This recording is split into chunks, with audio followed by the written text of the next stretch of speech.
Hi friends, welcome back to Mek'skitchen. ஹெல்த்தியான அவல் பாயசம் எப்படி செய்கிறதுன்னு இந்த வீடியோவில் பார்க்க போகிறோம். இது ரொம்ப ஈஸியாக நம்ம ப்ரிப்பேர் பண்ணிடலாம். ஒரு 20 நிமிஷம் கிட்ட தான் ஆகும். நான் இன்றைக்கி சிவப்பு அவலில் செஞ்சுருக்கேன்.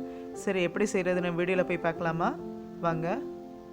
ஃபஸ்ட்டு சாஸ் பேனில் நெய் விட்டுருக்கேன் 2 டேபிள் ஸ்பூன். அதில் முந்திரி பருப்பும் திராட்சையும் ஃப்ரை பண்ணி எடுத்துக்கலாம்.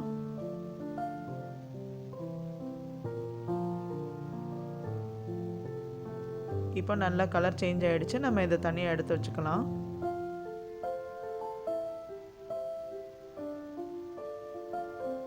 இப்போ நான் 1 கப் அவல் எடுத்திருக்கேன். இதை அந்த மிச்சம் இருக்கிற கீயில் நல்லா ஃப்ரை பண்ணிக்கலாம்.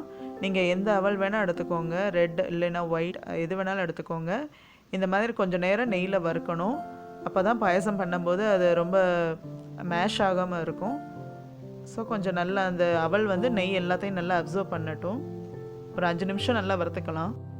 இப்போ அவல் நல்லா நெய் எல்லாத்தையும் அப்சர்வ் பண்ணிடுச்சு, நல்லாவே ஃப்ரை ஆகிடுச்சு. இப்போ நான் 2 கப் பால் சேர்க்க போகிறேன். 1 கப் அவலுக்கு 2 கப் பால். நீங்கள் இதில் காய்ச்சின பாலும் சேர்க்கலாம், காய்ச்சாத பால் சேர்த்து அப்புறம் இதில் கொதிக்க வச்சுக்கலாம். ஸோ காய்ச்சின பால் சேர்க்கும் போது சீக்கிரமாக பாயசம் நம்ம செஞ்சிடலாம். இப்போ நல்லா மிக்ஸ் பண்ணி விட்டுக்கலாம். நீங்கள் அவல் வறுக்கும் போதே சைட் பை சைடாக பாலையும் கொதிக்க வச்சிடலாம். அப்படி சேர்க்கும் போது ஈஸியாக இருக்கும். இப்போ இந்த அவல் நல்லா வேகணும். ஒரு 10 நிமிஷம் நம்ம இதில் கொதிக்க வைக்கலாம். ஒரு மூடி போட்டு மூடிடலாம் நம்ம. இப்போ 10 நிமிஷம் ஆயிடுச்சு. அவல் நல்லாவே வெந்திருக்கு. இனி நம்ம இனிப்பு சேர்த்துக்கலாம். நீங்கள் இதில் ஒயிட் சுகர் இல்லைன்னா ப்ரௌன் சுகர் சேர்த்துக்கலாம். அப்படி இல்லைன்னா மண்டவெல்லம் பாகு எடுத்து அதையும் சேர்த்துக்கலாம். நான் இன்றைக்கி மண்டவெல்லம் பாகு தான் சேர்க்க போகிறேன். 1 கப் அவளுக்கு 3/4 கப் மண்டவெல்லம் பாகு கரெக்டாக இருக்கும் இனிப்பு. எப்பயுமே மண்டவெல்லம் வாங்கிட்டு வந்தோடனே நான் இந்த மாதிரி சிரப் எடுத்து வச்சுப்பேன். ஸோ டக்குன்னு ஏதாவது ஒரு ஸ்வீட் செய்யும்போது ரொம்ப ஈஸியாக நம்மளுக்கு வேலை முடிஞ்சிடும். உங்களுக்கு இனிப்பு எவ்வளோ தேவையோ அதுக்கேற்ற மாதிரி நீங்களும் சேர்த்துக்கோங்க பார்த்துட்டு. இதில் ஒரு சிட்டிகை உப்பும் 2 டீஸ்பூன் நெய்யும் சேர்த்துருக்கேன். இப்போ கொஞ்சம் ஏலக்காய் பொடி சேர்த்துக்கலாம். அடுப்பை ஆஃப் பண்ணிடுறேன். ஏன்னா மண்டவெல்லம் பாகு ஊற்றுனதுக்கப்புறம் ரொம்ப நேரம் கொதிக்க வைக்கக்கூடாது, திரிஞ்சு போன மாதிரி ஆகிடும்.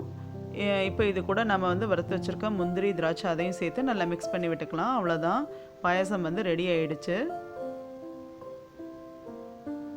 உங்களுக்கு இப்போ பாயசம் பார்க்கும்போது கொஞ்சம் லிக்விடாக இருக்கிற மாதிரி இருக்கும். ஆனால் அவல் நேரம் ஆக ஆக நல்லா அந்த பாலெல்லாம் அப்சர்வ் பண்ணி திக்காக ஆரம்பிச்சிடும்.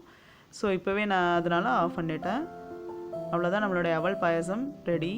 விரதம் இருக்கிற நாட்களில் அடிக்கடி காஃபி டீ சாப்பிடாம இந்த மாதிரி அவல் பாயசம் செஞ்சு சாப்பிடும்போது அந்த டல்னஸ் இருக்காது, நல்லாவே ஆக்டிவாக இருப்போம். அவல் அந்த அளவுக்கு ஹெல்ப் பண்ணும் நம்மளுக்கு.